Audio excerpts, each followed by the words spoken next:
time, we were going to be small and mighty, and then the governor scheduled his budget address during this time. I really thought he should have checked our calendar first, but he didn't feel the need to do that. So I really do appreciate each and every one of you coming. This will be recorded and will be eventually on our website, so there will be other ways that other people can access it. I must admit, I am extremely excited about this webinar. I think that when you ask most developers that I know what stops them from producing affordable housing, the two things that come up is land use prohibitions and funding, need for funding sources. And land use prohibitions is highly technical and highly it's a jargon of its own, it's a language of its own, it's a process of its own. And because it's highly local, because it's local municipalities, that means it's different in every place. It's not like if you learn one system and it's going to apply to all of them. So the fact that people from three very different municipalities within the state of Delaware are willing to give us their time, as well as an amazing housing advocate is willing to give her time to educate on us on how to better do this in Delaware is really exciting to me, and I really appreciate you all taking the time to be here. Um, we're going to do this a little bit more of a conversation kind of thing. I'm going to introduce each speaker and ask them a couple of questions and have a conversation. If you have any questions, feel free to put them in chat or at different points. I'll stop also and invite people to come off mute since we're still all on one screen. Um, but hopefully, this is an opportunity for all of us to learn a little bit more about land use and how to be good citizens in our state to produce more affordable housing. Um, so, Sarah Kiefer is up first. Sarah has 25 years of experience in land use planning. She served 17 of those as the Director of Planning Services for Kent County, where she is responsible for current and long-range planning, building permits and inspections, code enforcements, and geographic information systems. She also just, for those who don't know, is a recent past president of Housing Alliance Delaware and an incredible resource whenever I had really stupid questions. So I really do appreciate everything you have to offer to the table. And Sarah is really going to represent for us what does it mean to do zoning on a county level? We only have three of them, but it's different than all the other 57 municipalities. So that's going to be the unique perspective that she brings to the table. And so thank you, Sarah. So we're going to Thank just you. jump, you're welcome. Just jump in by asking, does the county develop zoning regulations for every municipality within the county? We do not. Um, we do help for some of the smaller towns. We administer their zoning ordinances for them, but we don't develop them. Um, there are times some will take what we've done as a jumping off point. But very often county zoning and municipal zoning don't match especially well, especially in Kent County where it's still largely rural. So then how can a person actually figure out if they are under, if they live in the county, let's say they don't live in Dover, which most people would assume is a municipality, although you could have a Dover mailing address and not be in Dover, correct? So how does somebody figure Absolutely. out whether and who the municipality is that is in charge? I mean, we get that question a lot because people rely on what the Postal Service says rather than municipal boundaries. More often than not, people will call us and simply ask.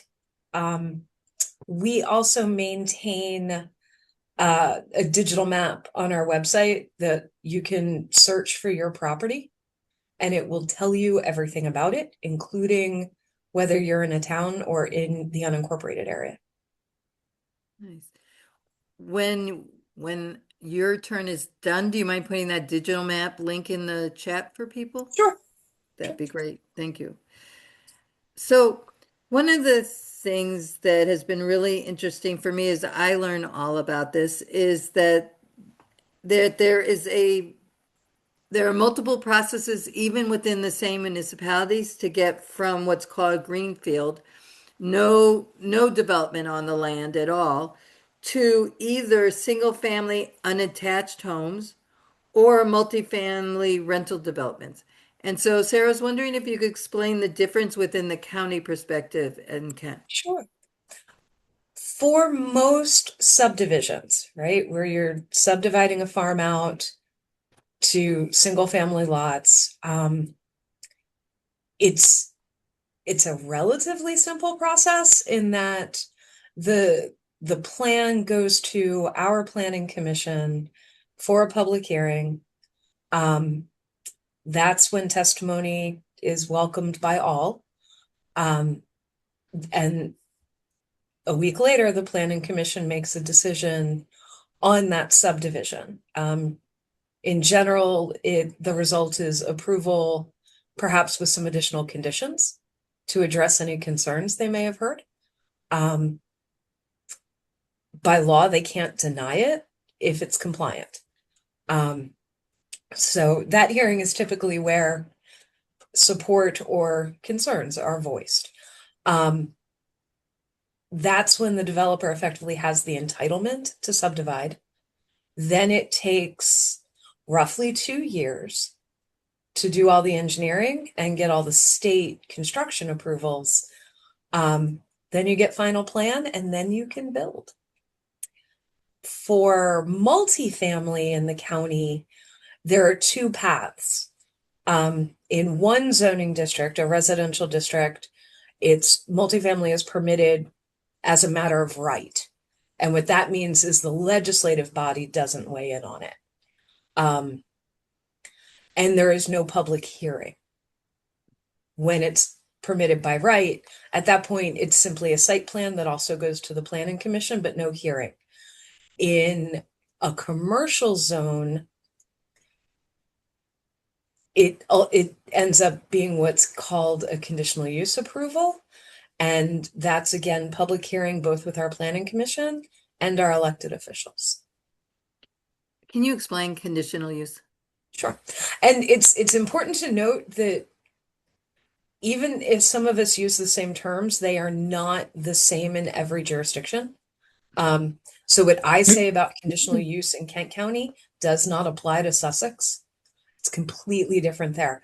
For us, conditional use is effectively a use we've said in our zoning ordinance, this use is allowed here, but it has a greater impact than some other uses do, so it warrants additional consideration, thus the public hearing.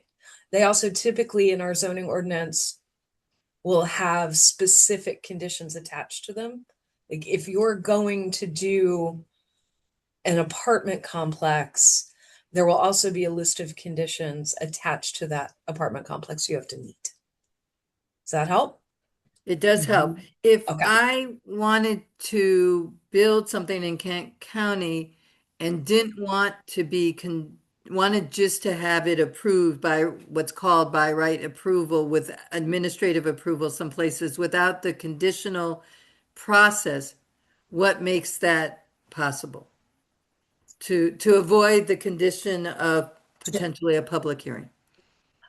At that point, it all depends on what zoning district you're in, right? For every zoning district we have, there is a list of uses in our zoning code that are called permitted, and then no hearings. And then a list of uses called conditional. That's when the hearings come in.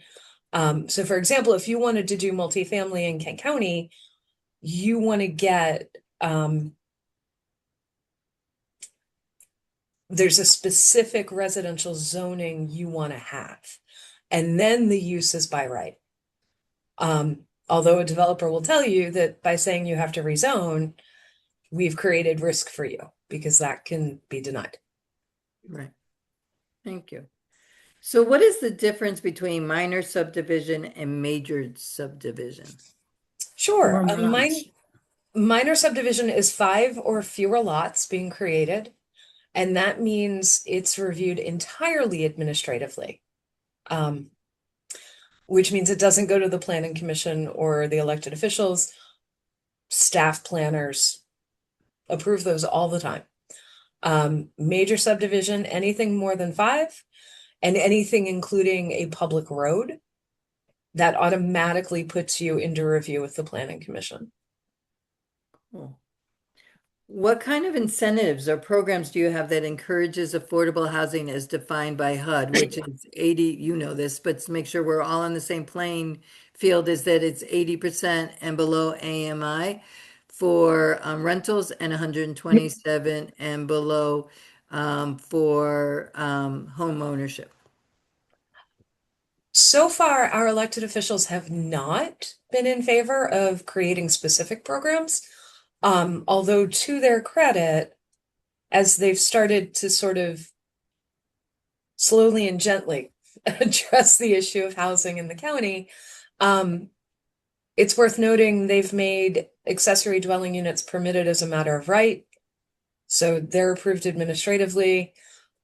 Just over a year ago, within our growth zone, which is a geographic area, we've said this is where we want development.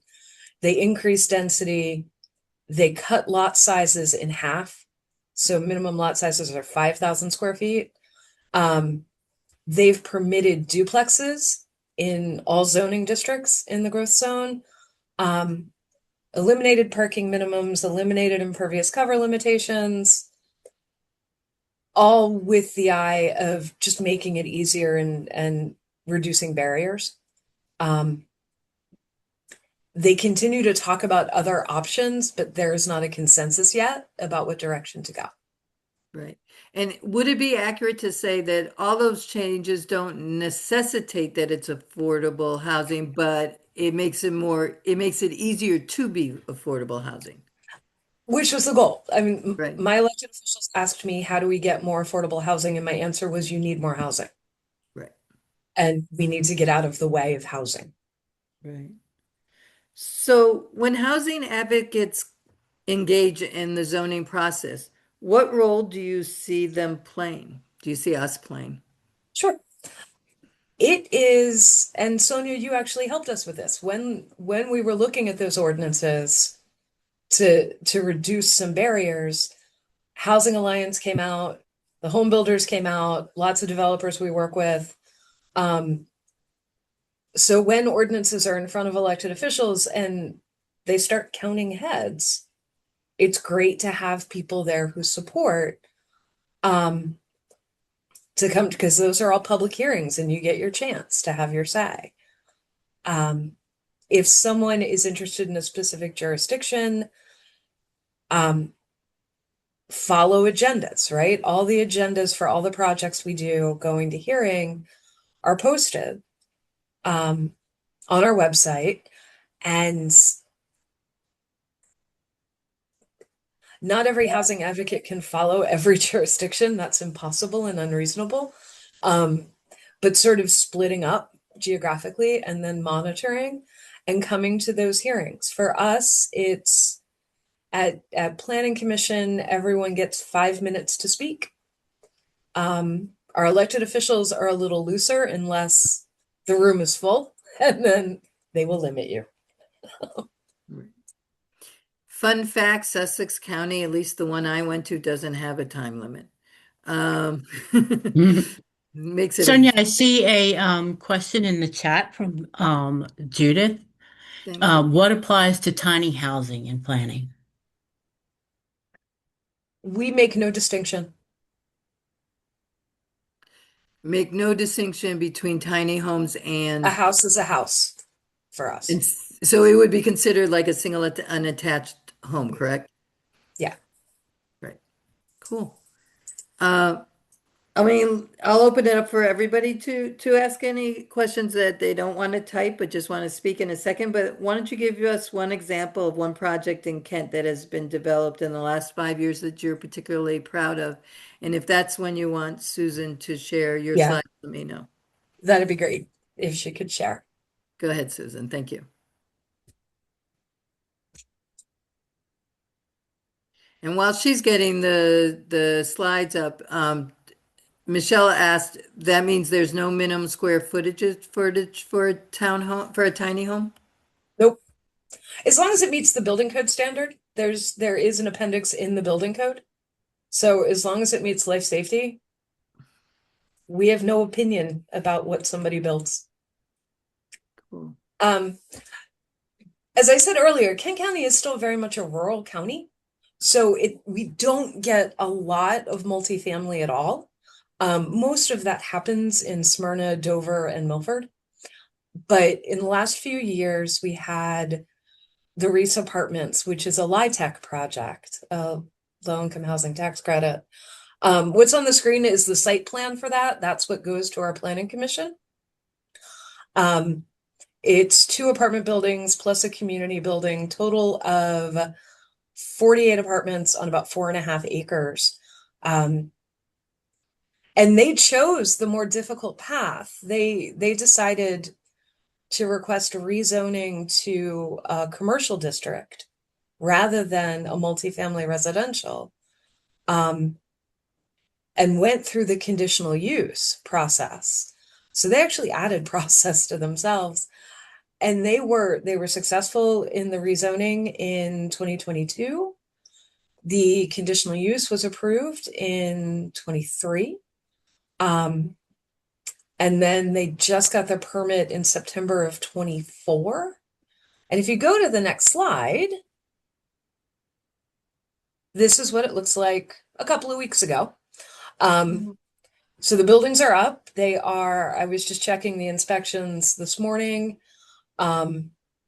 They're making good progress, and the owners have said they're looking for additional land in Kent County to do similar projects.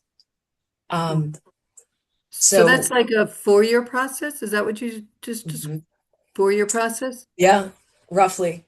And partly that's because they had to rezone. Then they had to do another set of hearings. And then state approvals, things like DelDOT for roads, fire marshal, conservation district for stormwater. That takes 2 years. Right. But And it's a then project we're happy with. Yeah. that's very cool. It looks beautiful. Can you explain just quickly for everybody what the difference between a LIHTC project is? And am I correct, that's even lower than affordable housing usually is defined by HUD, right? That's 50% NAMI I and think below? there are variations within LIHTC, is my understanding. And I think this one, I don't know which level of LIHTC they were using. Because I certainly have the sense from discussions with the developer, it's not extremely low income, but it's probably between 50 and 80% is my guess.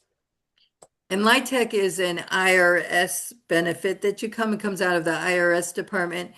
I truly think the best way to describe it is it keeps accountants and lawyers in business, but a more professional answer would be that it is a way of getting people tax credits that they can sell so that they can get more funding. Is that accurate?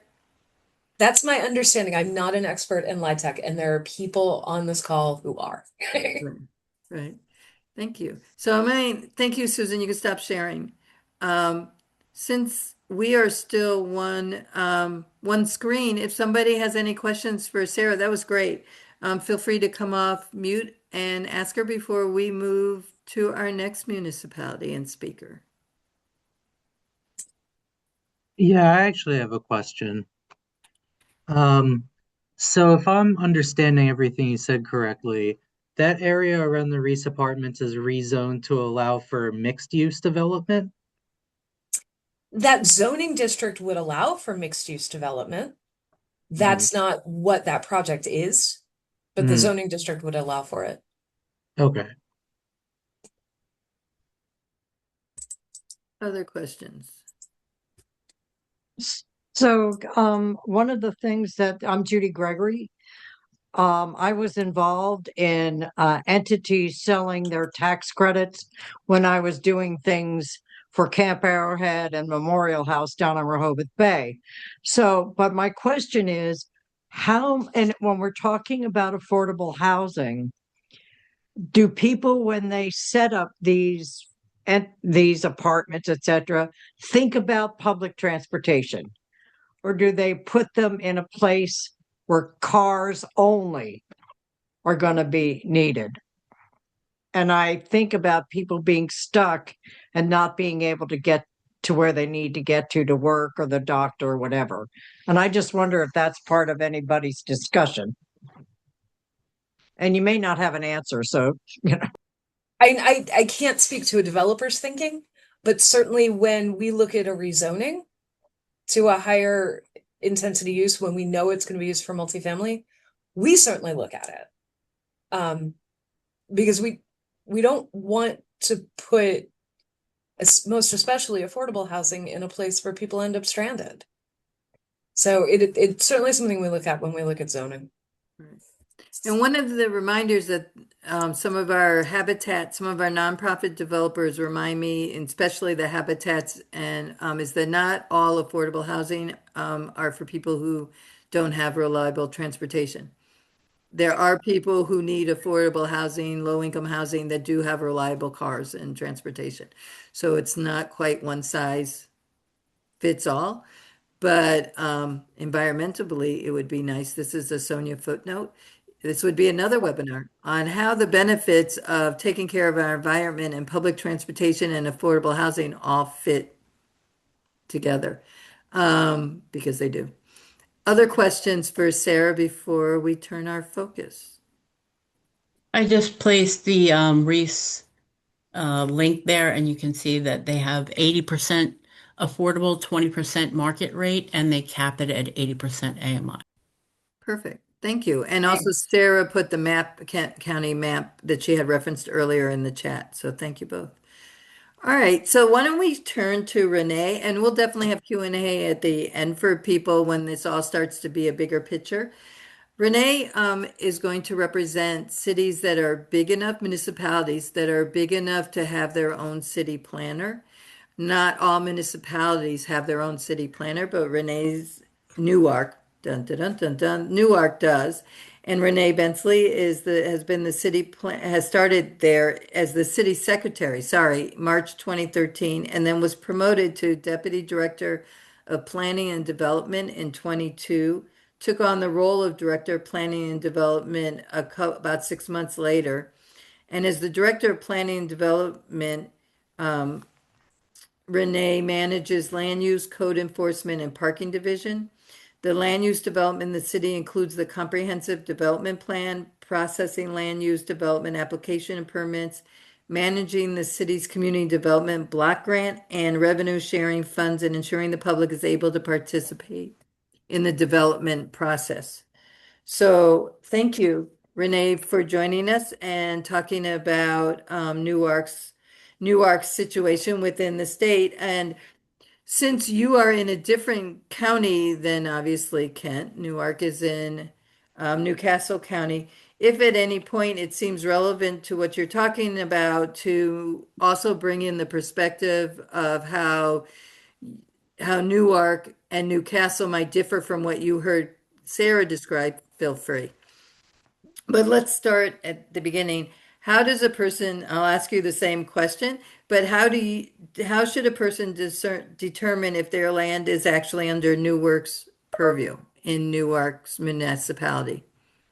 So the easiest way to do that is Newcastle County has a website called Parcel View. If you look up your address there and look at your parcel number, if it starts with an 18, you're with us. If it is not an 18, you are outside of city limits. Again, we have the same problem as many other municipalities in that the post office tells a lot more people that they are in Newark than they actually are. Christiana Mall is not in the city of Newark, but that's the simplest way. And I can put a link to that website in the chat later on. That would be great. I appreciate that. So one of the unique things that Newark has embedded in the municipality is the university. And so I'm wondering, how does the university affect development in Newark? A lot. So the university owns about 42% of the land in the city of Newark. That comes with both pressures regarding the student population because they only house about 35 to 38% of their student body, which means everybody else is out in the rental market in the city, which tends to push our rental prices much higher than other areas in the region. The Delaware Housing Needs Assessment that came out in 2023 put our rents at about 50% higher on average than the next municipality they talked about in the state. Our vacancy rate is very low as part of that issue. We're typically running at 1% or below as far as vacancies. So that puts more pressure, a more upward pressure on rents. So that has made it very challenging in the city as far as affordable housing goes. However, I will also say the university does offer us some benefits in that they are a great resource for us when we are looking at different ideas. We coordinate with them as far as working with their classes, internships, things like that. So I don't want to make it sound like having the university is all negative, but it is we have a good partnership, but as far as the housing market goes, it does make it very challenging. One of the things that I discovered in conversation with you is that Newark is mostly because of that, not only the relationship with the university, but also because it's the second biggest city in the state, mostly has infill, what's called infill development. Can you explain for everybody? Because when Sarah was talking, she was talking about a county that's still mostly rural, which is not infill. If you can explain the difference between rural and infill development, that would be helpful. Sure. So while we do have some lovely open spaces in Newark, about 14% of our land is dedicated to our park system. But when you look at pieces of open space that are not publicly owned, there aren't many of them. So we have very few places where you're going to go in and plan a completely brand new neighborhood without something having been built there before. So with our development, you see a lot more of, as Sonia said, infill style developments where a property owner purchases a couple of parcels that are contiguous, and they look to demolish what's there and build something else. We see a lot of student housing projects, so you'll see a lot of townhouse style apartments where they may be larger numbers of bedrooms, things of that nature that students will live in. We also have a lot of mixed use development downtown, so commercial first floor apartments on the upper floors. We are starting to see some more high rise type apartment buildings. When I say high rise for Newark is a limit of 7 stories. We're not talking high rise New York City. But we have some projects that have come through with that. A lot of that ends up being student oriented the closer it is to campus. But what it does do is provides additional units on the market to relieve pressure from students renting in other areas that can then be brought back, online for families and for other folks who are looking to either rent or purchase. A lot of it is redirecting um, the student body out of, say, some of our single family home neighborhoods and having them come more into these more central areas nearer to campus. And then those houses or the apartment complexes that are a little further out from campus then becoming freed up to where there's availability for other types of renters besides students. That's helpful. Thank you. How does a person obtain a building permit for a single family unattached house versus a multifamily rental development? So if you have a lot that is a residentially zoned lot that you are looking just to build one house on, in our process, you would put in what you call a lines and grades permit, which is basically just what kind of site work that needs to be done, utilities run, things like that, the footprint that it covers, those type of things. And then once that's approved, you go to the building permit process. That's all administrative. None of that requires public hearings. If you are building a development that is going to increase the number of units on a site, and you're not just either in a single lot that's already zoned for it or replacing like for like, then you're typically going to have to go through our subdivision development process. So as Sarah referenced, we also have a major and minor subdivision process. The it's the divisions aren't exactly the same, but as far as units are concerned, it is 5 units or below for major, or excuse me, for minor, and above 5 units for a major. That process goes through, once the initial plan is submitted, it goes through staff review. Once staff has reviewed and provided comments and worked it out with the developer to make sure everything is code compliant, then it moves to our planning commission, which is an advisory body in the city of Newark. So they review it and they vote on it, but it is a recommendation to council. They don't have the final say. But once it goes through planning commission, it then goes to our city council. And for our city council, they then hold public hearings where folks can testify. In our case, it's 5 minutes per person. And our mayor tends to stick pretty strictly to that. So people can come and testify. And then typically the night of the public hearing is also the night that the decision is made for the actual development, unless there's some extenuating circumstance where, the developer has been asked to go back on something, but that's unusual for us.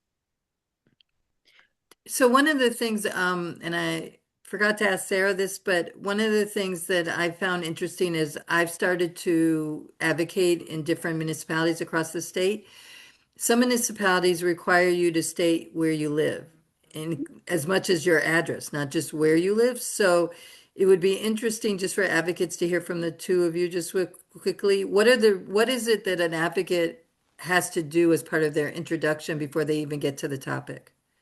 So for Newark, you have to state your name, and then you have to say, you can give your address if you're comfortable with that, or we permit you to give your city council district you live in, or say that you're a non-resident or the group you're representing in place of your actual address, if that is more information than you'd like to make public. Nice. And Sarah, I forgot to ask you that. Sure, it is name and address to testify. Right. And Sonia, just to go back for just a minute with the public hearing process for multifamily, council approval isn't the end. So once they get an approval from council, then they're going through what we call our construction improvements plan process for major subdivisions, or lines and grades for minor subdivisions. That kind of gets into more of the utility and engineering type work that Sarah had referenced. We run concurrently our building permit review process with that, so as not to cause unnecessary delays. But you're usually looking at another year from when you get from council approval to when you actually have a permit in hand to get shovels in the ground. Thank you. That's helpful. What program or incentives do you have to encourage affordable housing? So this is something that we've been working on for a couple of years now, and a lot of it was triggered initially by the New York Housing Authority wanting to build some additional housing in city limits. So that's sneak preview. That's gonna be my project that I'm proud of later. But we sat down with the Housing Authority at the beginning of when they were looking into what they wanted to do, and we said, what barriers are in our code that are going to make this more difficult for you? And we want to work to take those down. So we narrowed it down to 4 different categories. One was parking minimums. So for affordable housing projects that serve 80% of AMI or below, we do not have parking minimums on those projects. We allow them to provide parking as they see fit. We have we have waived some of our zoning and subdivision fees. It's not a ton of money in the overall scheme of things, but every little bit counts on these projects. The third item, we have a process called site plan approval. For us, what that means is council has the ability to provide relief for different area requirements in the zoning code. So think of your setbacks, your minimum lot size, those kind of things, for projects that they feel meet or help advance stated policy goals that we have in our code. So we added affordable housing as a specific policy goal to our site plan approval process, which then unlocks the ability for council to be able to grant them relief from certain requirements to make it easier for them to build or to build the number of units that they're looking to build. And then finally, we created our expedited review process for affordable housing. So anyone who is doing a project that is 80% AMI or below, and it's 100% of the units right now, you get put to the front of the line. So every review submittal, you get put to the front of the line. And that happens for each time as you're going through both the initial subdivision review and then as well as the construction improvement plan and building permit review after you get to those parts. So that takes significant times off of our review process from submittal to getting shovels in the ground. So typically, just to get to council at times takes anywhere from 12 to 24 months, depending on the project from submittal. For the Newark Housing Authority's project, they got to council and approved in 6.5 months. And that was with them having, I think, 7 submissions for that project once it was all said and done. So we moved them through pretty quickly. And they're currently under construction. Cool. And one of the questions in the chat is, have the changes made to create, have the changes made, have they created more affordable housing, which I guess those 7 projects would be a yes. Have they also created any affordable housing outside of the Newark Public Authorities or no? So actually, when I talk about projects later, I've got 2 others that I'm going to talk about as part of that. Okay, so just so everybody's on the same playing field, can you just take a second and describe what a public authority is and what that means in the affordable housing realm? So the Newark Housing Authority is not part of the city of Newark. It is its own agency through HUD that deals with they both have units that are subsidized housing that they administer, as well as they administer the Section 8 vouchers for the city of Newark. So that there are Newark, Wilmington, Dover, Newcastle County, and the Delaware State Housing Authority are the 5 public housing authorities in the state of Delaware. But they don't all have housing, do they? They don't. I know Newcastle County does not. I don't believe Dover does either, but I'm not 100% sure on that. So, but Wilmington does, and I believe DSHA has units as Yes. well. Cool, thank you. And then what role do you see housing advocates playing in developing affordable housing in Newark? So I think there's 2 pieces of it. One is the projects themselves, and 2 are the code changes that allow the kind of projects you want to see.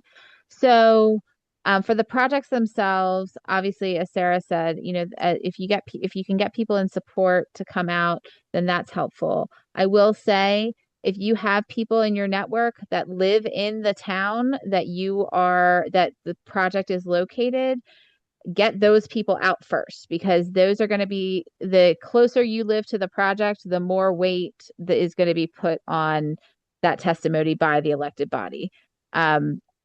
Elected officials are very good sometimes at representing the people that the constituents they do have. They sometimes have more challenges representing the constituents they could have if they made some of these changes. So I think it's important that the folks who are in favor of this, who are, residents and voters, that they come out as if they're in favor. And that's not to say that folks who don't live in the area that your voices aren't valued, but when looking at, there's a reason why they ask for name and address, right? Like, they want to know who is talking to them. So I think that is from the project side, doing that footwork. And also, in advance of meetings, contact elected officials, email, make phone calls. They all tend to be pretty accessible.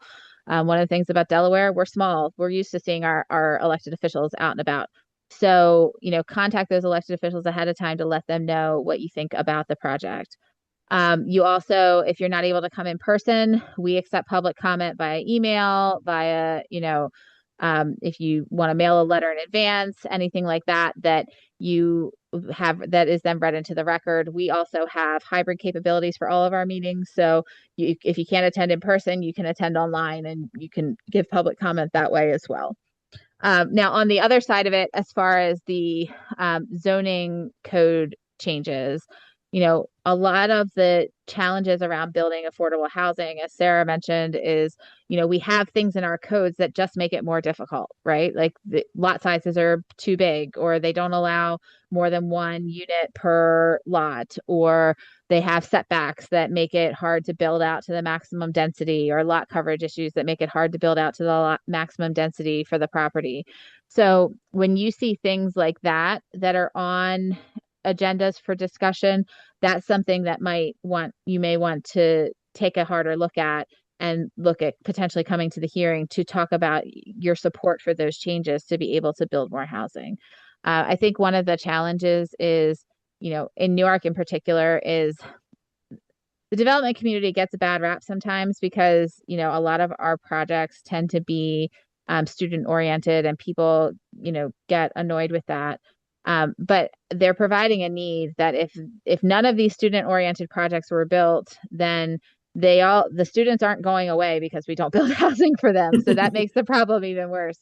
But I think it's important for folks to see that, when we propose zoning code changes, it's looked at sometimes as, oh, you're trying to make more money for the developer, or you're giving more to the developer. And it's like, no, we have to work in partnership with the development community if we're going to meet the goal of having more housing, because the city of Newark is not going to build houses, right? That's not our role. But we can make it easier for houses to be built so folks can have more places and more options to live. So that was really helpful and comprehensive. You mentioned the zoning process, and we haven't really, and I don't know how much of a deep dive, but that's not done. It's done every X amount of years, right? And is it connected to the comprehensive plan? So the comprehensive development plan is what's done every 10 years, you- and then a 5-year update. Newark's doing theirs right now. If anybody's interested, come out, talk. That, we're going to have affordable housing discussions and goals as part of that. So we'd love your input. But so that process is done every 10 years. And the comp plan is more of the overarching policy document, as well with kind of the goals of the city as far as what they want to see, what they want as far as development goes and things like that. And also it's the home of the future land use map, which talks more specifically about in the next 10 years, this is what we see these areas of town evolving into, right? Like you may have, for us, we have areas that used to be single family that are adjacent to the university that are evolving more into higher density housing, things like that. So it kind of directs that development as where we want it to go.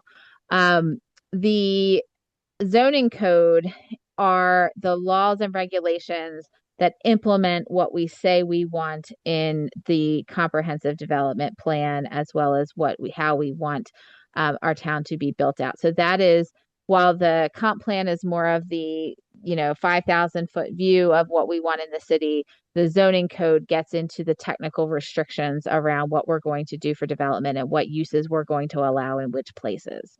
And how So often is that done?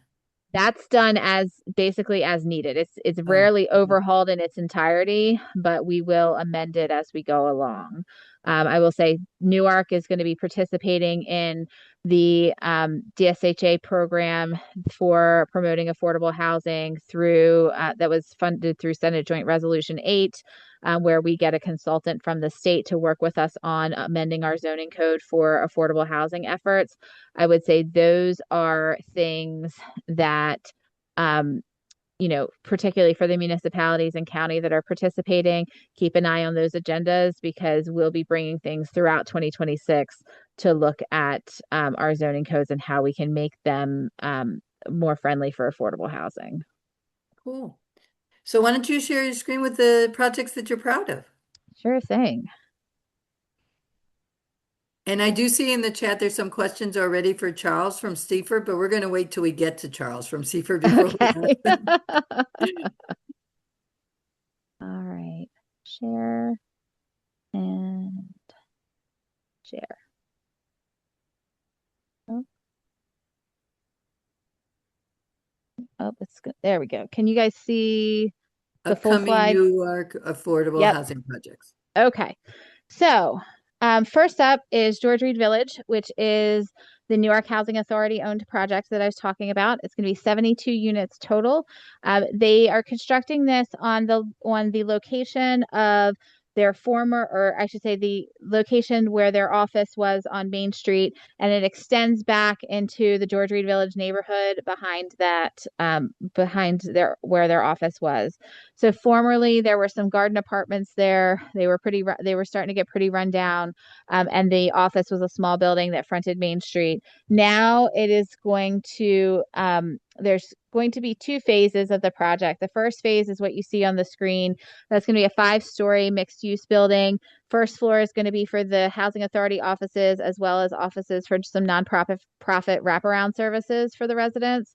And then the upper 4 floors are going to be 52 units that are going to be age and income restricted. So it will be for seniors, and it will be income restricted to 30, 40, or 50% of area median income for those units. The second phase is an additional 5 4-unit garden apartment buildings in the back of the property. So it'll be a total of 20 income restricted units. That's going to be targeted more towards families. Phase 1 is under construction now. That's slated for completion this year. Once that is done, the people who are living in the former garden apartments in the back will move into the new building, and then they'll start construction on phase 2 for the garden apartments in the back. We have 2 other projects that are in more of an exploratory phase that are looking to leverage some of the incentives that we've put forward. One is the Newark United Church of Christ. They own about an acre right on Main Street. It's actually the former City Waterworks building and former senior center. So they're exploring building a mixed-use building that would have their church on the first floor and income restricted units on the upper floors. Those units would be income restricted to between 50 and 80% of area median income. They really want to target the people who work on Main Street who can't afford to live near where they work. So that's the audience they're looking to serve there. We did run their comprehensive development plan amendment and rezoning for the property in advance and got those approved by council earlier last year. And we also made some zoning code changes to make churches by right in the zoning district. Previously, they required a special use permit, which was an additional hearing that had to happen with council. And this was all done in order to remove as many of the discretionary approvals that they needed in advance to make them more competitive for grant funding and for tax credits to be able to look forward for this project. So currently the church does have an RFP out looking for a development partner. One of the wrinkles with this project is since it was formerly the City Waterworks department, it had some pretty large cisterns from the early 20th century that were basically just giant holes under the building. So we actually gave them a $50,000 grant to help them do the engineering studies they needed to do to see exactly what they could build on the property safely. So we did offer them that assistance as well, but now they are working on getting a development partner so they can move forward. And then the last one that I have that's in the exploratory phase, this one is 4 lots that are currently single family lots. They are located along Barksdale Road, which is, if you're familiar with Newark, is not one of the state roads, but it is a primary kind of arterial road in the city. And they are looking to take those 4 lots and construct a 3-story building with 52 age and income restricted units on a total of 2.75 acres. Those units would be income restricted. I'm sorry, that's incorrect. It should be between 30 and 50% of area median income, not 50 and 80. And then the developer is currently exploring access options for the site. They had tried to secure an easement to access the property that's on the right there to get to Colonial Court because DelDOT was giving them some trouble about accessing Barksdale Road.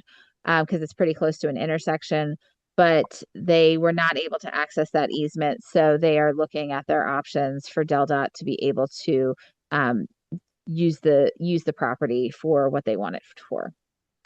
And with this one, we also gave them a $50,000 grant from the city to help them with their initial planning and engineering costs. The developer on this is the same developer that is partnering with the Housing Authority on George Reed Village. However, these would not be Housing Authority owned units. This would be something the developer was doing independently. Cool. Thank you. Thank you. After you make that one correction, if you can just send them to me, then we'll include them on the website when we post the webinar. Thank you. Questions for Renee, specifically for Renee. Any questions for Renee? Yeah, I had another question. Go ahead. So I remember hearing about there's going to be a big apartment building built on Main Street, that was supposedly for student housing.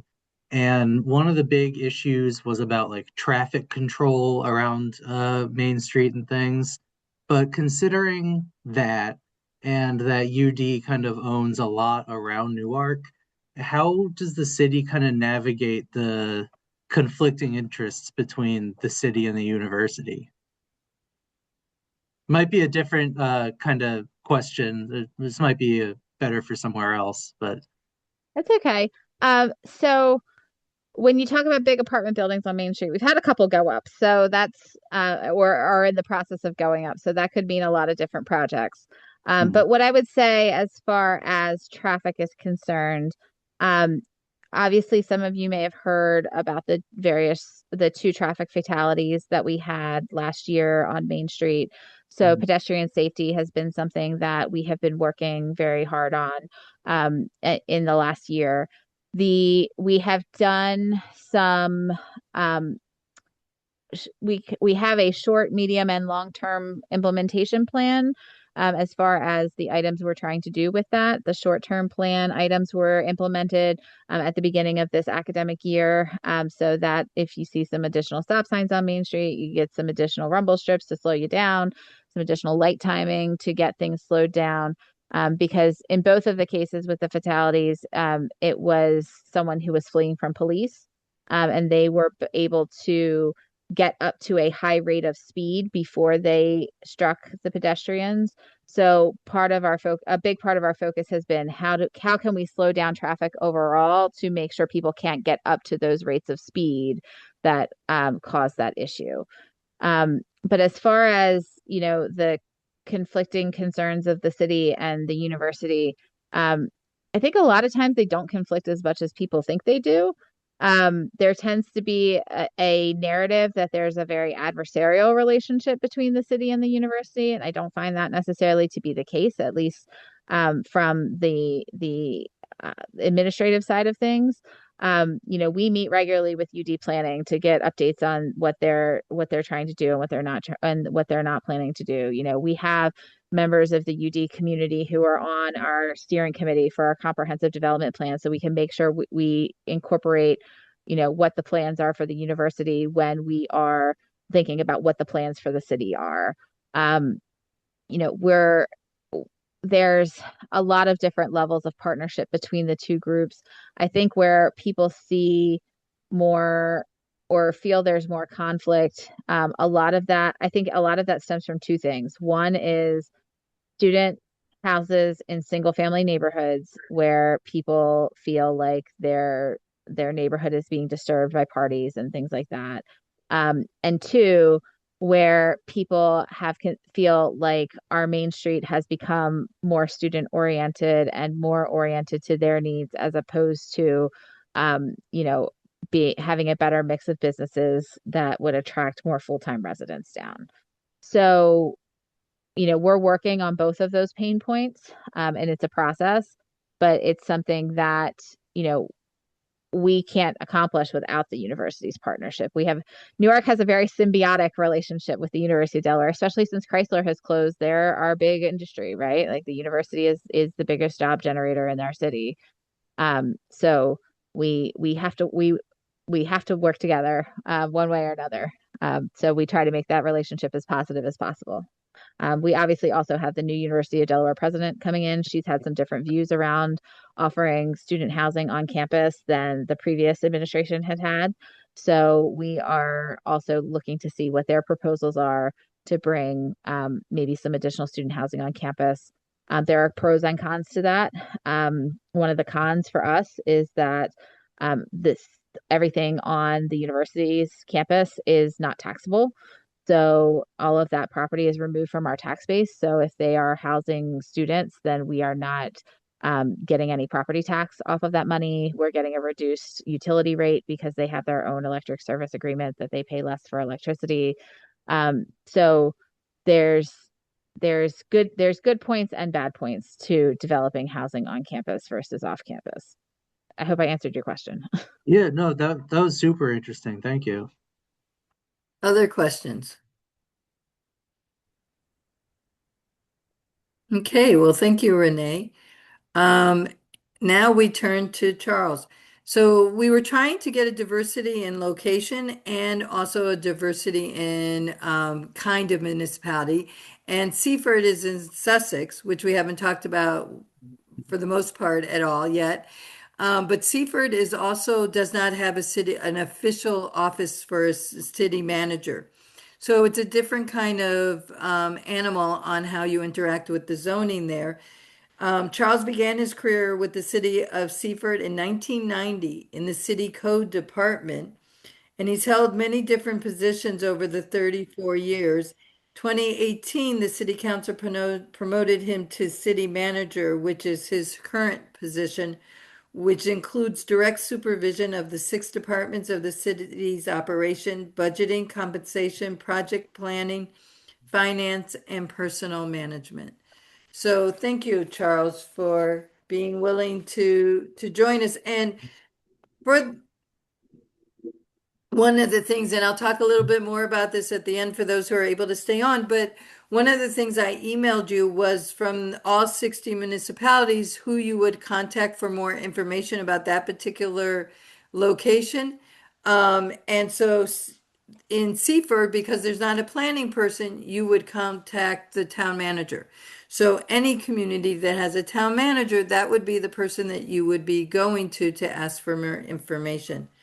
So Charles, I'm going to begin with the same question, a similar one. It might even have to do with the link that you put in the chat already, but how can a person determine if their land is under Seaford's purview? So a couple ways. The easiest way, kind of like Renee and Sarah talked about, just call us. You can call my office, you can call the building department, and they'll determine where you are, and then they'll help you with your jurisdiction. Another way, and Sussex County here has a great website, and there is a layer on it for municipal boundaries. So that's another way. If people have access to that and are computer savvy, they can, get a good idea. Am I in Sussex County? Am I in Blades? Or am I in the city of Seaford? So that's a good way to start. But I tell everybody, just call us, stop by. We're here. So, we're not that busy. We can always help you. Thank you. You might not let the city council hear you say you're not that busy. That might change your description of your job real quickly. In general terms, yes. We always have time for customers. How does a person obtain a building permit for single-family unattached homes in Seaford versus multifamily rental developments in Seaford? Kind of similar to what's been talked about. A single-family home in a platted subdivision is super simple. It's done administratively. You bring the plans in, our building official, building department reviews them. Typically, if it's not a big house, not real complicated, it can get turned around in 1 to 2 weeks. But that's handled administratively, no special meetings or anything like that. When you talk about a multifamily rental development or even any kind of commercial industrial site, those have to go to our Planning and Zoning Commission and our City Council. We have a 3-step process: sketch plan, preliminary plan, and final plan. You have to get all 3 approvals. The kind of the big bright line is before the city will issue final plan approval, you have to have all your jurisdictional approvals too. So the fire marshal, DelDOT if necessary, conservation district for stormwater. Those all have to be in order before the city council will issue final approval for that project. That can typically take all three steps and all those permits. It depends, but typically 6 to 8 months. I've seen that turned around if the development's not got a lot of issues with it. It can take over a year though, that is for sure. Can all three of those permitting steps require public hearings They do, and it's actually 2 public hearings because for each step? Yeah, so you go to planning and zoning for preliminary, then you go to council for preliminary. Then you go to planning and zoning again for final and council again for final. What we will do, and we do routinely, is we will allow you to skip the sketch plan step at your own risk. So you can kind of go right to preliminary plan. And a lot of developers, savvy developers that have been through our process before do elect that. So the building official can approve that administratively. So that helps slightly. But yeah, each step along the way has 2 public hearings. Is there a difference in Seaford between minor and major subdivisions, as we Yeah, heard? Sorry, yes, ma'am. Administratively, we can basically create 2 lots out of 1, or take away that lot line, creating from 2 lots to 1. We can do that administratively. Pretty much anything above that requires planning and zoning and council review and approval. Thank you. What kind of programs or incentives do you have to encourage affordable housing? So we have a couple, and one thing that was talked about earlier was infill development. We do have some of that here, obviously. And if you have that case, we have a policy and a program where if there was a prior existing use, we will give you credit for your impact fees and your tap fees. And that can be huge, right? If it was a commercial building that had 10, 12 EDUs associated with it, then you have that when you go to redevelop the site into apartments or houses or another commercial use. So we do that, and we don't charge you again for your tap fees as long as they're the same size. We also have, and our economic development director is very proud of this, we have what we call a Hometown Heroes program. Not necessarily affordable housing, it's more of a workforce housing incentive. And what we do is we will actually, council approved it recently, if you are a qualified individual, a nurse, a police officer, a city employee, an educator, that type, and we put a pretty big hospital employee, food service all the way to doctor. We put a pretty big net around it. We'll actually give you $2,500 towards closing costs if you're going to buy that house and live in it. And you can work at Milford Hospital. You don't have to work at Seaford Hospital. If you're a city employee, a police officer, firefighter, public works person, we'll double that to $5,000. So that's another incentive that someone could take advantage of to try to get into housing affordably. And finally, what I'll mention, I'm sorry, go ahead. No, I apologize. I was just going to ask about state employees. Do you do, or they're not part of that? Nope, we do that too. Yep, state employee, even active military. Again, we tried to put a very wide net around it. And what I would tell you or anybody listening today is if there's a group that we forgot, let us know and we can have that amended, because we want those people, again, workforce housing. We think that's a great niche we want to be in, and we want to put them in their own home. We want them to be homeowners here in Seaford. Cool. You mentioned TAP fees, but I don't know if everybody on the call knows what a TAP fee is. So when you tap into our water and sewer system, we charge you a fee. So a fee to basically the right to tap into our water and sewer network, and we'll waive that. One last item I'll mention is that we have an economic development committee, and that's run by our economic development director. I sit on it, the mayor sits on it, the vice mayor sits on it, and then a public member at large. And if a developer or a homeowner or a property owner has an ask, whatever that might be, a waiver of some fees, some other consideration that the city has under their control, they can come to that group, present, and then they can potentially get a waiver or consideration on that request. It's not for variances. We still have a Board of Adjustment, anything like that. But if you need something to close the gap on your project that the city can help you with, that group, that committee hears your request and then makes a recommendation to city council. Is that a close the financial gap? Is that a financial gift that Yeah, you're that's- That's typically what they deal with. Yes, ma'am. You know, some type of fee waiver. We did, for some recent projects, we did do some kind of creative things for taxes. So and I don't remember exactly how it works. I'd have to review it. It's been a few years, but you know, we had what you said, a green field sitting there. He wanted to build apartments on it. He did build apartments.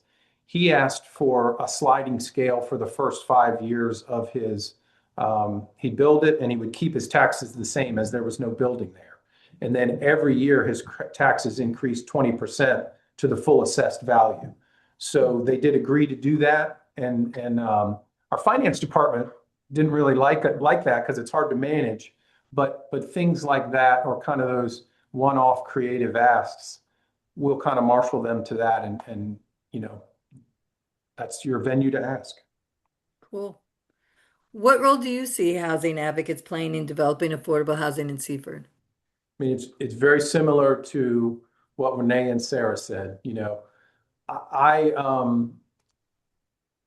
you got to be here, and I would recommend, I think Renee said it very well, don't do it when the project is in front of council or the Board of Adjustment and everybody's mad at it, things like that. Start advocating in advance. Talk to your council people, talk to your decision makers, get involved in the comprehensive plan process. I would also challenge, I thought a little bit about this. I would challenge everybody, because it's amazing to me. If you move somewhere or you live in a neighborhood and you don't know your city zoning ordinance and the zoning that's around you, I would challenge you to find out as soon as you can. We have so many people who live in houses and they come to us and say, I had no idea that was a multifamily zoning. What do you mean they can build apartments there? What do you mean it's industrial right across the fence line? You know, well, it's been that way for 35 years. So start asking questions, come in, look at that zoning map online, and just try to educate yourself to the realities. And what I'll say, zoning in all these cities and counties does provide you with the property owner with protections, if you look at it that way. So know what your rights are, know what it takes, and just get yourself educated. That's what I would say. Thank you. That's helpful. Now, in the chat, there's been some conversation about opportunity zones. So before we get to Michelle's question about opportunity zones, can you just explain what an opportunity zone is? Yeah, it was established some years ago, I think under the first Trump administration, but don't quote me on that. But you can actually take capital gains that you made and you can reinvest it in an opportunity zone, and you can reduce your tax liability. We have it in part of it goes by census tracts. And so part of our city falls in it, the kind of a western edge of our city. But we have not had a project to date that has taken advantage of it. We've talked to people about it, but no one has had that kind of capital gains that they've invested in our jurisdiction. And are you in the process of renewing your opportunity zones? So we don't do that. It's the federal government. I actually think it was the IRS that established them based on whatever criteria.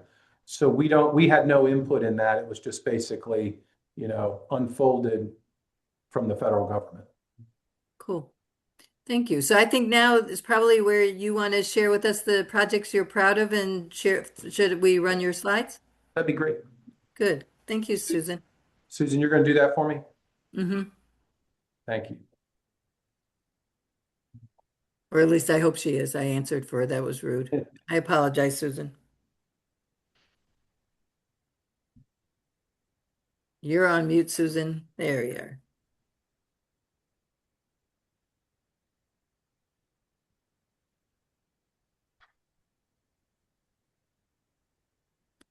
All right. So just to talk about this, I put this together real quickly, and these have been constructed in our jurisdiction for the last 4 years. And I talked to our building inspector, and he gave me these rental rates. So what you're going to look at, these houses, pictures of them, the rental ranges are $1,650 to $1,870 a month.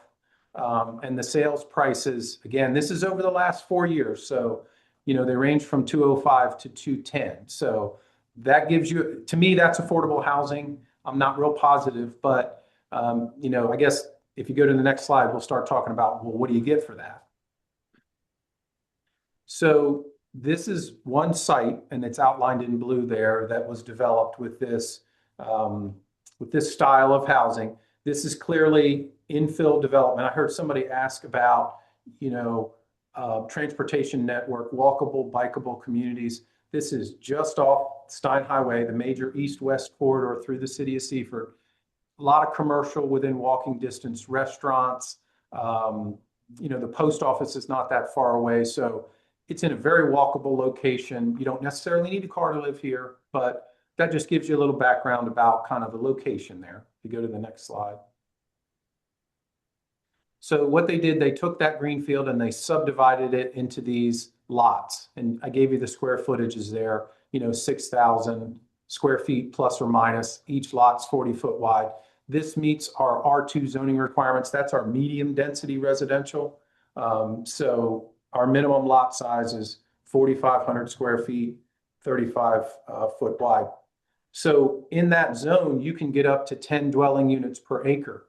And when you talk about should zoning ordinances or should you give consideration to increasing density, I think if you go below this kind of density, it's too dense. And I'll talk about that a little bit more, why maybe we want to think about that. But if you go to the next slide, this is what gets built on it. So this is, and these range, they're kind of cookie cutter. They're the same thing. They have ample parking on site. It's a three bedroom, 2 bathroom home, 1,100 to 1,300 square feet, not real large.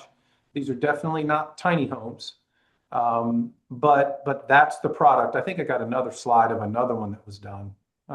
Yeah.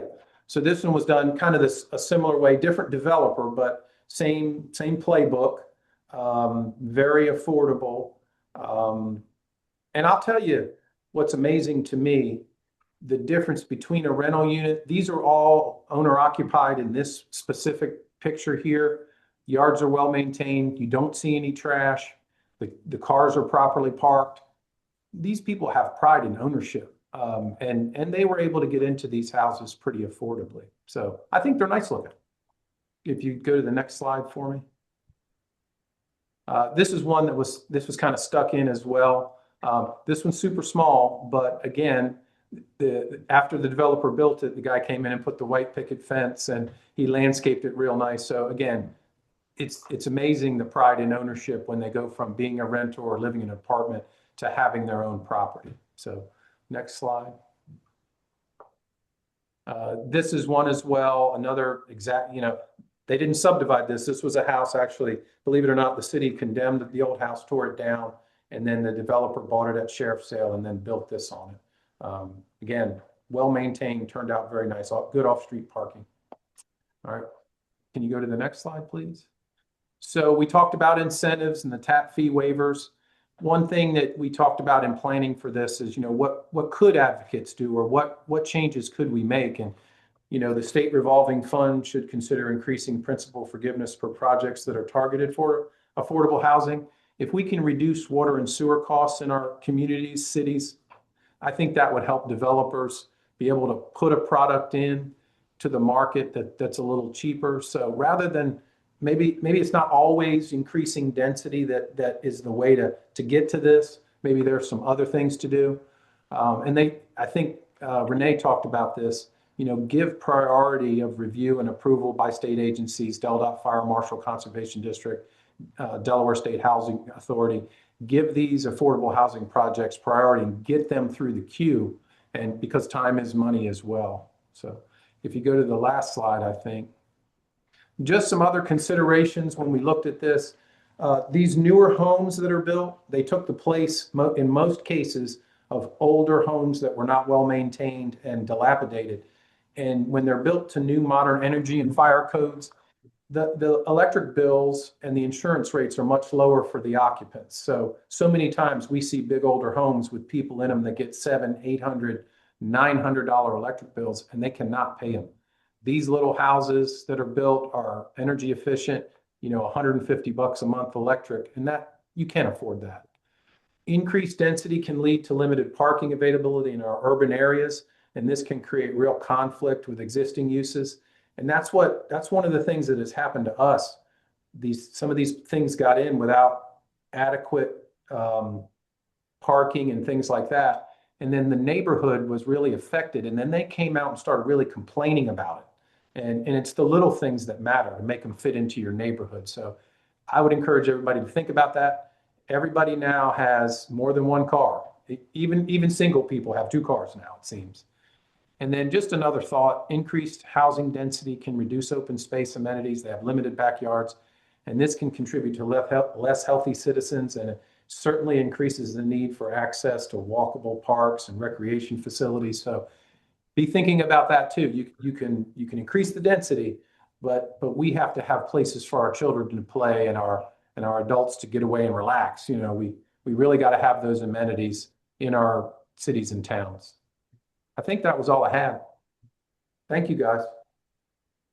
So thank you, Charles. I appreciate that. And the visuals are really helpful to me. I have a question that I didn't think about when you first showed me my slide, so forgive me. But, at the age when I'm starting to think about it might be nice to get rid of steps, and noticing that all the affordable houses that you showed were all 1 floor, Yep. but they all had steps to get into them. Why? Like, why, if you're building 1 floor housing anyways, why not make it accessible? It's a great point. And the developer chose to build it, on that type construction project there with, a block foundation and crawl space. We absolutely have entire developments. D.R. Horton's big on building on slab on grade. And it's it's a great consideration. And I'm not far behind you, Sonia. So, it's something to look and think about. And to have your house ready to kind of age in place is a great thing. I will say, in a couple public meetings when D.R. Horton started to build, and they were building, $400,000 homes slab on grade, some people complained about that. And it is a different look if you compare how high the building sits, and some people just don't like that. They just do not like slab on grade construction. And there is some fear with your plumbing pipes underneath the slab. Well, what if that breaks? At least if it's a basement or a crawl space, I can get to the pipe and fix it. So, it's different considerations and different pluses and minuses. Some people always look for the glass to be half empty. I'll just say that. They did research on public hearings, and one of the things they found across the country that almost everybody who on a regular basis goes to public hearings sees the glass as half empty. I think that's so interesting research. But you're right. Some people always see the glass as half empty. Please, Judith, go ahead and ask your question. I came from New Jersey many years ago, where farmland was developed into a planned community. You had apartments, townhouses, houses, single homes, very large single homes, all connected by walkways and a pool. Is there a conflict between keeping open farmland for farming and the need to develop if you want people to be able to build? And what's that like down in Seaford? So, believe it or not, there's a huge economic engine in people moving to Sussex County from New Jersey, from Pennsylvania, from New York, Exactly. right? So, Yes. so there is a struggle here. There is a lot of conversation on the news about is Sussex County developing too fast? The infrastructure can't keep up. I know you guys have all heard that. And we do need to preserve open space. It's a real thing, but as long as the attraction is here of low taxes and quality of life in Sussex County, we're not going to stop your neighbors from coming to join you. We're just not. Got it. We're just not. And Also, fun fact, Seaford would not be where that's as much an issue, correct? Seaford itself is actually rather dense. So do you have rural Oh, yeah. property? Oh, yeah. Right outside city limits, Yep. there are homes, farmland. And Right, but anytime, outside city limits, they're not in the city limits of Seaford. That's the correct. point I was making. Yeah, no, Right. you're 100% correct. And anytime we look to annex and grow, that discussion really comes up. And, you know, the debate, should we maintain this farmland or should we develop it, always comes up. And Yep. I don't know the right answer. I truly don't. That's why we have jobs, right? We Right. fight through this. But you also mentioned annexing, which nobody's mentioned before. When you all start to look at the fun municipal plans, you'll notice they're really cool, funky shapes. Not quite sure where they came up with them. They didn't all appear within my geometry class once upon a time, but a lot of it is due to annexation. So if you could, Charles, just quickly explain what annexation is, that might be helpful to people. Okay, yeah, briefly. So if a property that a developer or a landowner wants to incorporate into the city, he has to annex it. And it has to meet a couple tests. It has to be contiguous to the existing city limits. So we can't leapfrog over our property and say, this is now in the city. So it has to be contiguous. And then it has to go through a charter process whereby there's a petition done. The city council has to say whether they want to annex it, if it's less than 5 parcels, and they do a report and go through a process of public hearings. If the city council has a unanimous vote to annex the property, then we notify the state agencies, it becomes part of our territory, and it's now under our jurisdiction, not the county's jurisdiction. So that's a bullion cube of a very long process. Thank you. Any other questions for Charles?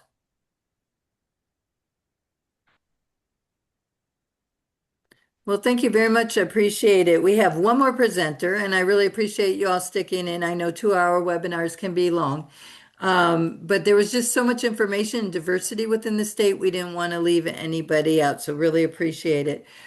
We've been talking a lot from the government point of view, whatever the municipality is, but our goal, Housing Alliance's goal, is to get more of you to be advocates. So wanted to have a presenter who could talk a little bit more from the housing advocate point of view, although everybody else made really good points about what we could be doing as housing advocates, and do appreciate that.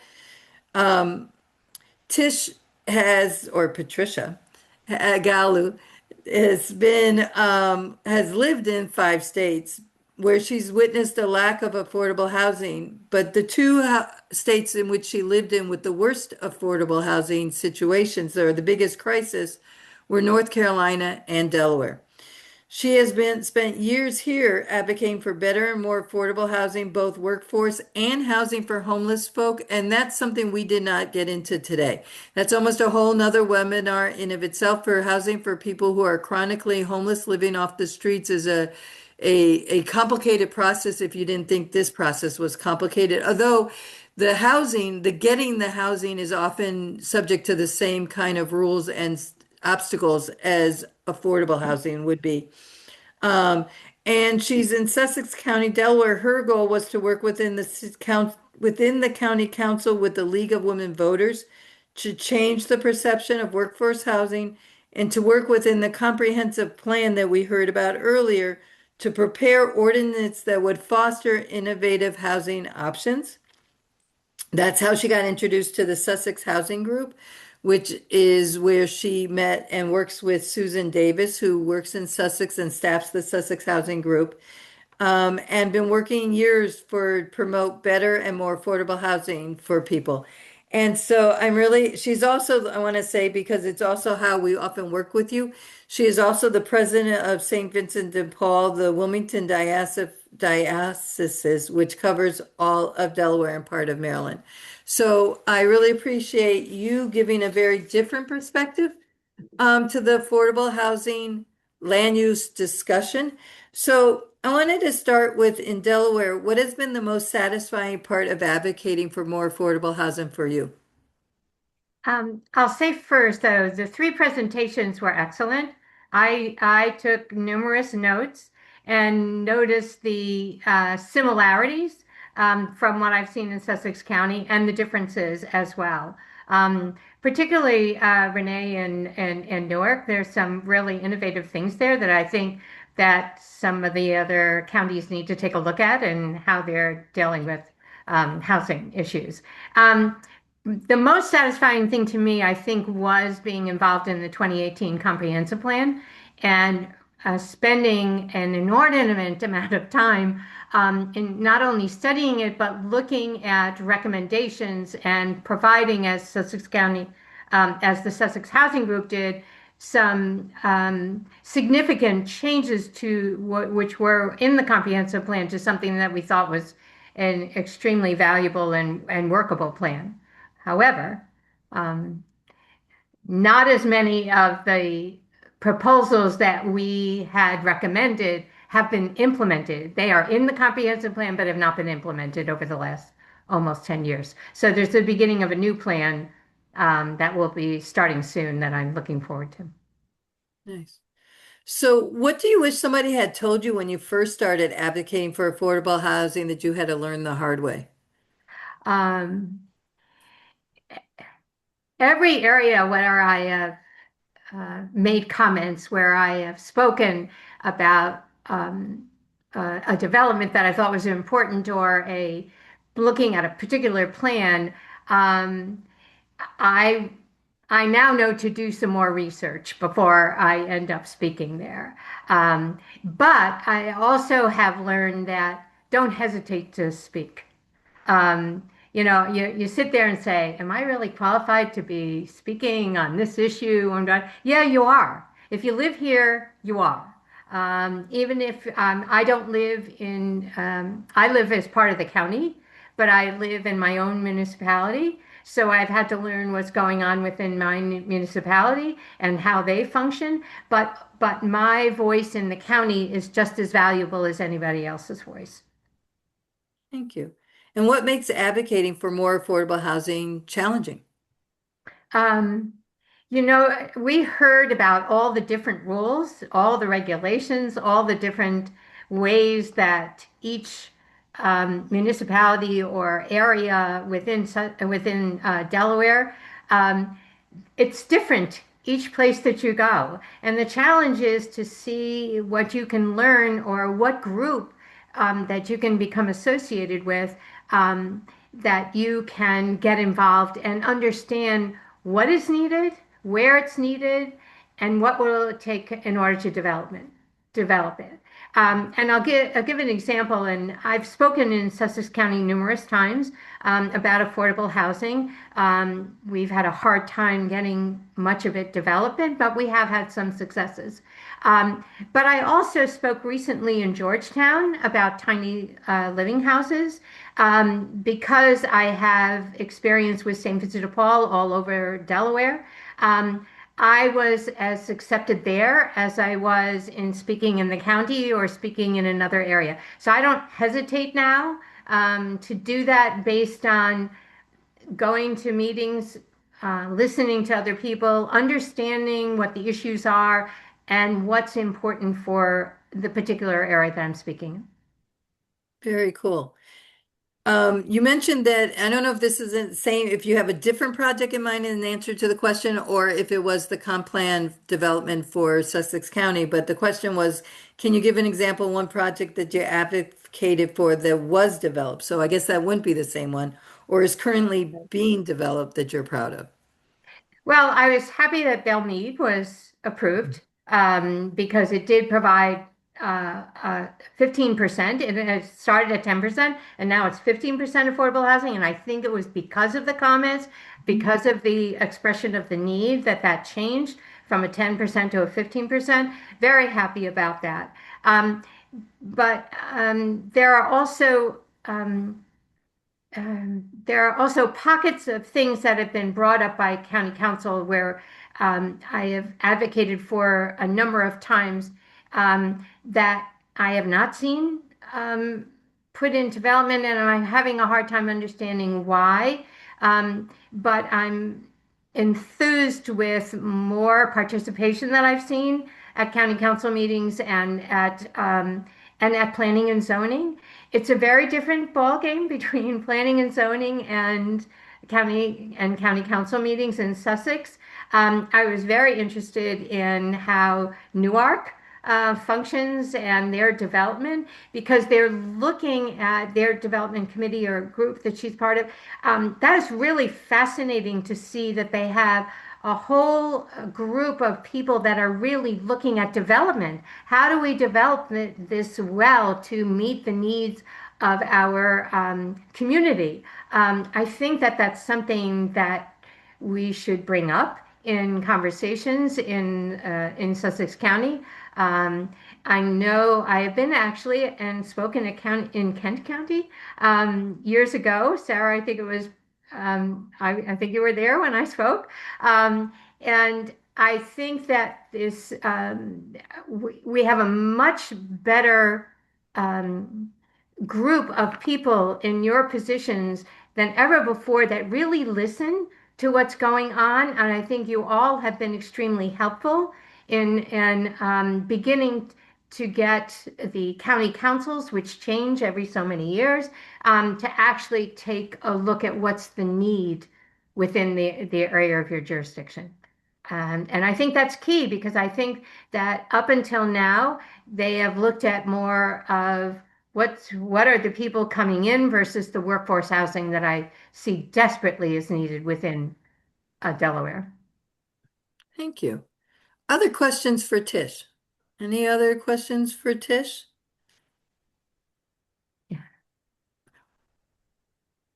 How about questions for all of our panel who did an amazing job? All four of you did, and I really appreciate it. Any questions for any one or the all of them?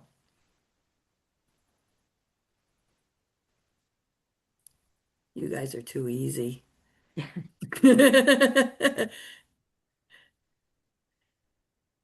Okay, so I want to, I do mean this, what you all, lifting up the curtain, they worked tirelessly with me to develop this workshop. There was a lot of going back and forth, a lot of meetings, and I am internally grateful to all of the wisdom, the different perspectives that each one of you have brought to the table. There would not have been a glossary definitions that I sent out to you all if it wasn't for them, and there definitely would not have been a listing of all the different kinds of people that you could interact with on every single municipalities without them coming up with that. So I really do appreciate all the work that the four of you put in to create this webinar. I'm really excited to refer it to other people so that people can learn from it on an ongoing basis. I do want to share a couple next steps. And then let you go probably a little early. One of the things that Housing Alliance has been doing for the last 4 years is building up what I call an housing advocate email list. At this point, we're up to about 400 people throughout the state of Delaware who get my weekly, hopefully no more than weekly. Sometimes legislators make it more than once a week, but I really try to keep it to once a week. Advocacy emails. They are a combination of advocacy opportunities. They are a combination of learning opportunities like this webinar, and they're a combination occasionally of funding opportunities.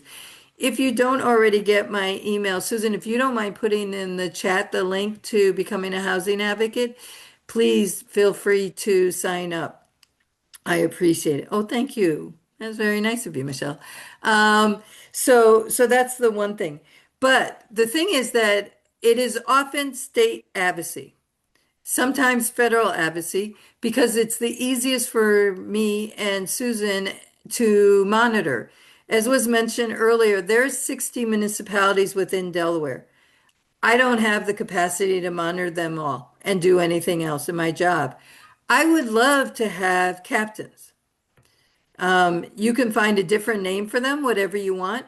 If there is somebody here who's willing to monitor your municipality zoning and council meetings for things that you think that would be of interest for other people in your jurisdiction, please send it to me. Let me know you're willing to be a captain if you want, or just start sending them to me. I'll figure it out. But when they are appropriate, I will send them to that particular jurisdiction. I won't send those all most of the time. There have been some exceptions. Usually I try not to send them out to all of them. So some of you have been getting my housing advocacy stuff for a while, and occasionally you'll get one that says Sussex Housing Advocates or, Dover Housing Advocates. Those are ones that are geared only for those municipalities because there's something hyper local for them to reach out for. I am open to doing that more. I just need the capacity support because I can't do it on my own. Please go ahead, Tish. Yeah, there's a key point that you made there because um, going to planning and zoning is very different than going to county council. And if you can learn early on about developments, that is the key in order to understand, do I need to be an advocate for this? Are they looking at development that will be helpful? In Sussex County, one of the things that has been a concern of mine is that they have a considerable amount of money set aside in order to produce affordable housing and to upgrade housing that needs to be upgraded.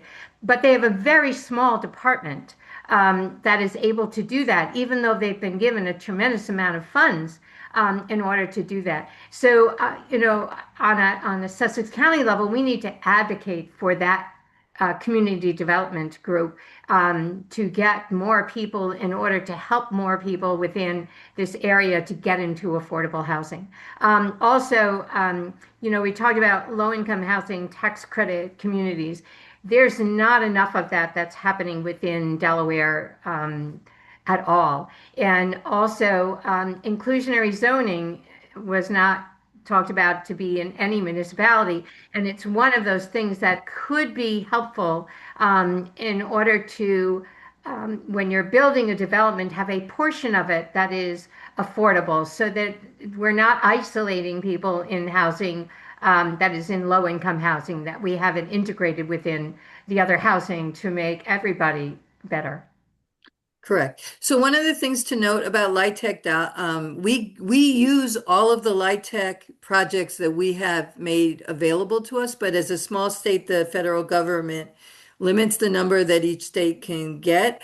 So it is too small, but that's a federal thing. So that means talk to our federal delegation. It's not a bad thing. They have been talked to about it. It's not a bad thing to remind them, but it's not something that our local municipality has control over. And inclusionary zoning like Belmead is a great project and a great example of that, and we need more of it without question. I am going to stay on for a little bit longer, but I really appreciate everybody giving some time. And thank you all again to our presenters, to the advocates that came on and stayed on. I learned a lot, and I look forward to using this as a teaching method as we go forward. So thank you. Thank you.